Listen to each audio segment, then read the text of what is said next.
Hey guys, welcome back. Today gonna be another video about Aniioki A8, and today I'm gonna show you how I bleed brakes on this e-bike. On YouTube you can find tons of the videos how to bleed brakes because it's pretty standard brakes for the bicycles. But I'm just gonna show you how I do this, and you will find out for yourself if it's easier for you or you're gonna do different way. And anyway, it's nice way to learn this. Watch few different videos and find which way is acceptable for you. So first of all, what we need to have, it's kit like this. So I just recommended kit for bleeding with multiple attachments. As you can see, I have lots of different attachments and they are metal. So you can buy for few dollars cheaper bleeder kit with plastic adapters. I would not recommend this. Why? Because with plastic one, the thread is so small, this adapter is so tiny, so even when you do like hand screw, because it's all of them should be hand tied, it's very easy to just destroy the thread, and after that it's going to be like your adapter going to be useless. So that's why the metal only. And second, what you need, I use and I personally recommend it, like Shimano hydraulic mineral oil. This 1 liter, and it's already, like as you can see, it's probably a little bit more than half full. If you're gonna look like this, a little bit more than half full, but it's already, I don't know, probably for 3 years I have this one, and it's much cheaper to buy like 1 liter for, like example, $30 than 100 milliliters for 20 bucks almost. Anyway, it's up to you guys and what kind of hydraulic you want to use. All I know here, the hydraulic oil should be red, because some of the hydraulic oil, mineral oil, is I believe green or blue, doesn't matter. Anyway, red is recommended here. So since that, first step, what we need to do for brake bleeding, we have to unscrew our caliper here, unscrew it completely, or you can leave it there. But the problem is when you bleed this, and if you're gonna have any extra oil coming from your bleeding screw here, and this oil can go on your brake pads. Since brake pads wet on the mineral oil, that's it, it's garbage. You cannot clean them. I mean, some people clean them, use a brake cleaner, use sandpaper and all this stuff, but this brake pad materials, it's absorbed oil, and after that they can be not that effective, brake pads, I mean, not that effective, and also make some noise, and they not that expensive. So I would recommend to change them, to replace them right away. But the best way is just to open that two bolts, remove caliper, remove from the caliper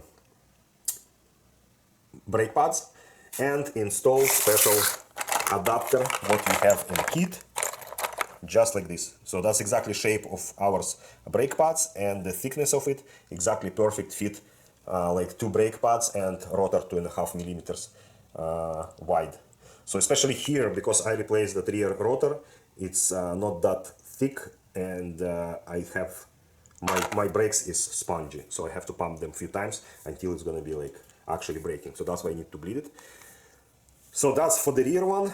Like I said, remove caliper and put that things. Also, Aniioki have like very good option on brake calipers. As you can see, we have bleeding screw. So it's not just cap, it's actually bleeding screw, and not that many bicycles have it. Like usually, most time it's just plug without like this hole. So you have to use adapter here. But in our case, we don't have to use any adapter. It's already bleeding screw. All we need to use is just a hose, just like this. For the front one, don't be confused why I'm on the left side, because I swap my lines. So my front brake on right hand and my rear brake on left hand. So all I need to do is just open that these screws. I hope it's going to be visible. Yeah, you just open that screw and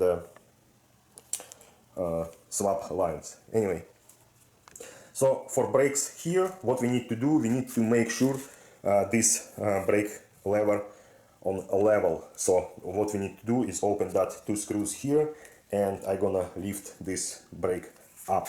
So in other words, as you can see, it's not level, and this is gonna be just like this. Just like that. You see, now it's like level. So once it's level, you can see from the front, the design, again, I'm saying it's a good design for the brakes. I don't know what the manufacturer, who is manufacturer for this brakes, but good design is good. Because ours point, the top point, where the arrow gonna come out on the highest point. You see, the highest point, and it's under angle. And doesn't matter, like this level, I still have like ground level, the good level here, but the design of the machine itself is, as you can see, under this angle. So in that case, all oil gonna go here on a, not oil, all air gonna go here from that bleeder port. Okay, let's start from here. Here's another tip. So sometimes your brakes, you don't have to bleed them, but like you feel like your lever kind of like too soft and going too close to your arm, but the brake is like working, but it's working just on the end, right? So it doesn't matter how much you pump, it's still like lever always on the same position. What does it mean? It doesn't mean your brakes is bad. It means most time your lever is not adjusted. So what we have to do is use 2mm Allen key, and here we have a screw. I hope it's gonna be visible. Just like this. Yeah, you see that screw? So all we need to do, take your Allen key, 2mm like I said, and just screw. And you can see like on the lever position, when you screw in, you see the lever going outside. And it's going outside kind of a lot. You see? So now that's my braking position. So that's my maximum what I can press on lever. And if you screw it outside, the lever going closer to the grip, to the handlebar.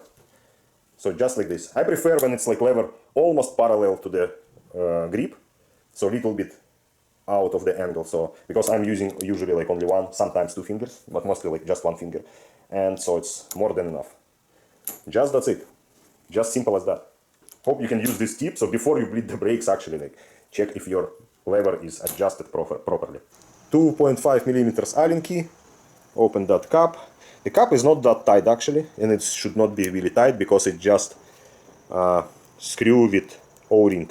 And don't miss, I don't know if it's gonna be visible or not, but here on the screw, on that screw we have O-ring, and just don't miss it. Do not lose it. Once we remove this screw, you just need to find adapter with exactly thread. As you can see, I just put like thread like this, I mean size. Same diameter, since that I can screw that in, and it screws perfectly. Next step, we have funnel. Funnel looks like this in my kit. So how does actually work, this funnel? As you can see, the bottom part is movable. The bottom part is movable. So when it's on a bottom position, the funnel is open. So all liquid can go through the funnel to the tank. When it's on this position, the funnel is locked and nothing can go there and no air going there. So how it's actually working? We just put this to the adapter and click it in, you see? And after that, when I lift it, the funnel is closed. Put it down, funnel is open. And it's only inside funnel, these things. And after we're gonna remove it completely, right? So just like this. So I hope you understand how the system working. Funnel closed, funnel open. That's it. So once we add oil, what we have to do before we open the bleeding screw on the caliper, we have to do few pumps and see if we have actually bubbles, if we have oil in air in the tank. So we just have to pump. Oh, as you can see, some pumps coming from there, I mean some bubbles. So that's what we have to pump it until these bubbles wouldn't exist. So what I do, I just even do like this, you see.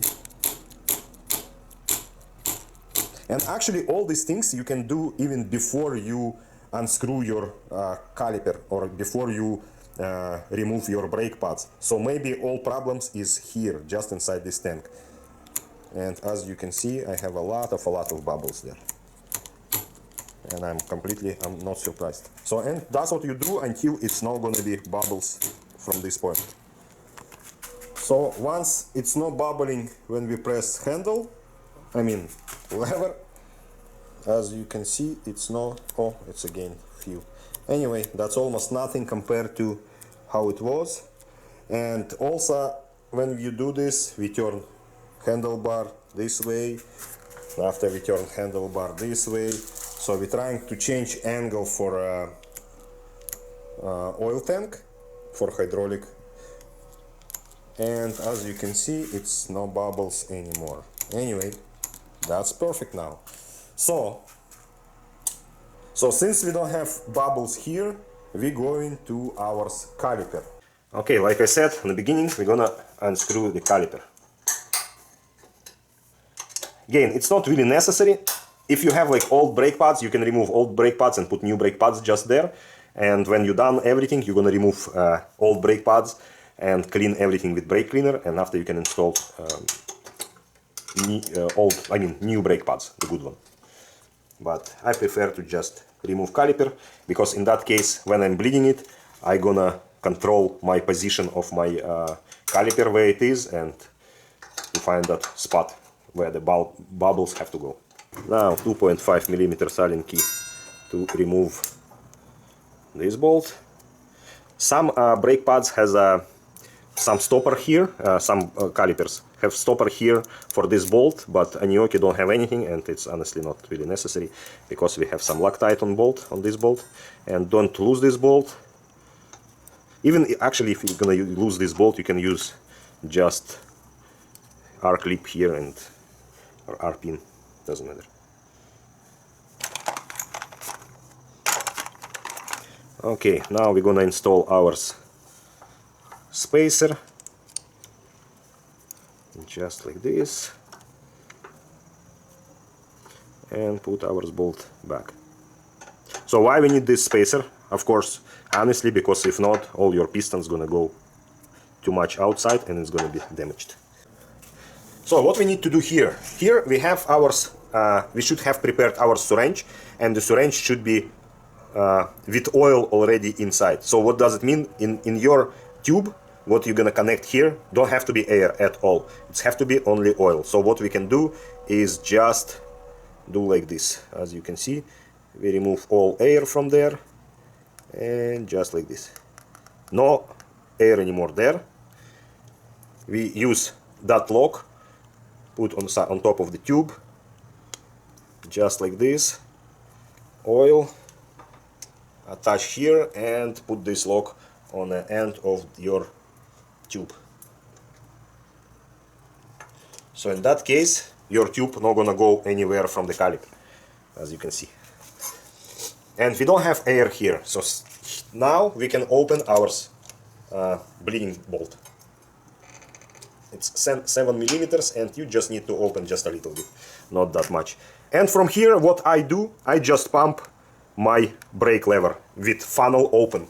And we have some bubbles in the system, as you can see. And I'm pumping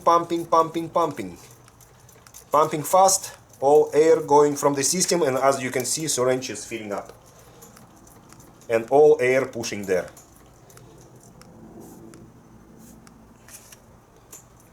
And close my breather.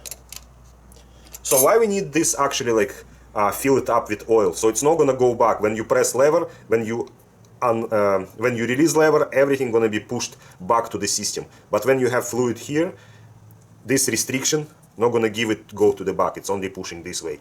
Okay, and since that actually feels good already. Tied it back, tied it more, and we can reuse this oil, or you can put it just to the garbage somewhere. That's mineral oil, that's environment friendly. When it's done, we're using brake cleaner to clean everything. So we're gonna remove that and just spray.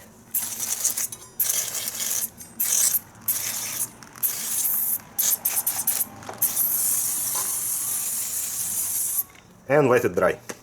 Once everything dry, we can install our caliper back. I always install caliper first and brake pads after that. Since rear caliper installed and lever is good, brake pumped, lever like feels hard, it's not going through the handle, as you can see, and no bulbs anymore in the funnel, we can remove that things. We just lift it funnel and open it, so it just looks like this. I'm not gonna dump this oil yet, because I just want to go on other lever and just go without caliper, do pump these things. We're gonna see it. So in the kit we have that stand for funnel, it's just sitting like this on the table. After that, we're gonna remove our adapter and install back screw. Again, this screw don't have to be crazy tight, just hand tight, because they're O-ring. That's it. Wipe it down and everything good to go. Perfect. And let's do next one. And check for pumps. Oh, that's lots of. And check for pumps, and as you can see, I don't know, I hope you can see, I have lots of bubbles here. Yeah, now my lever feels perfect. Much better than it was. Let's say it's kind of trick, just install funnel without touching even caliper and just pump it and see for bubbles from different positions. That's it, no bubbles anymore, and lever feels much better. Perfect. So in the end, what we need to do is release rotor, so it's moving freely, and just pump the brake. So the brakes is on, and tight caliper itself. Release it a few times again, and tight caliper again. And now time to check if it's actually touching something or not.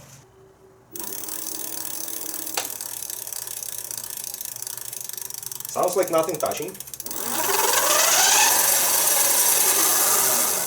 And the brake's actually working.